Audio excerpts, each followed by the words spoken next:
Do you want to know what the greatest coaches have in common?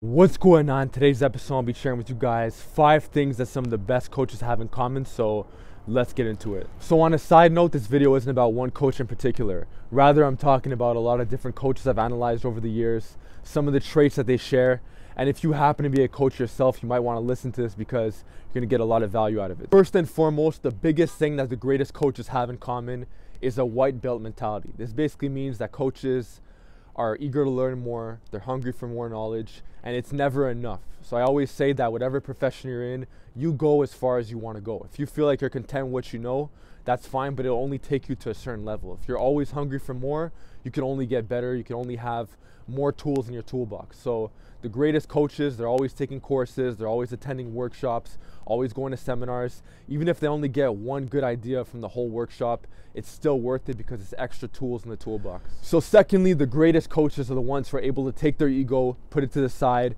and adapt to new philosophies and methodologies. So I always say for myself, I have my own ways of looking at training, but I'm always open. And if somebody shows me a better way to do things and get better results for my clients, I'm going to take some of my philosophies and toss them away because there's a better way. It's not about my way, it's about what works and what generates the most amount of results. In other words, a great coach is one who could confidently and proudly tell his clients, hey, I know we were following these principles a while back, but I no longer agree with this, and this is what we're doing now. These are my new philosophies, and I actually was wrong about before. I found something better for us to do. So it's about taking your ego, putting it to the side, or sometimes it's not even a case of ego. Sometimes you just think that that was the way, but you just found a better way. So it's just about adapting to new things. So thirdly, the greatest coaches know how to speak in the client's language. There's a saying that you should be speaking to everybody in the exact same way, and I personally don't agree because everybody's going to respond to different cues. So a good example of this is if you're working with a client who has a painting background, they love to draw, and they're very visual. You could use that to your advantage, and you could use a lot of visual cues. You could have a lot of lines on the floor, for example, lines on the bars.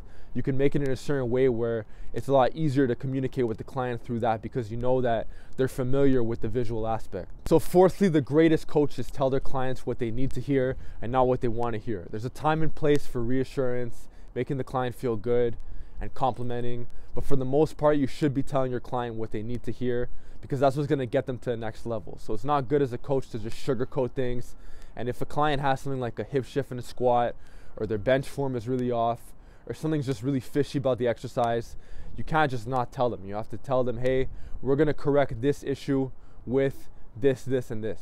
Lastly, and this is arguably the most important one, a good coach is one who's able to listen properly and ask the right questions. There's a lot of coaches out there who hear what you're saying, but they're not actually listening to it. They're not actually internalizing it.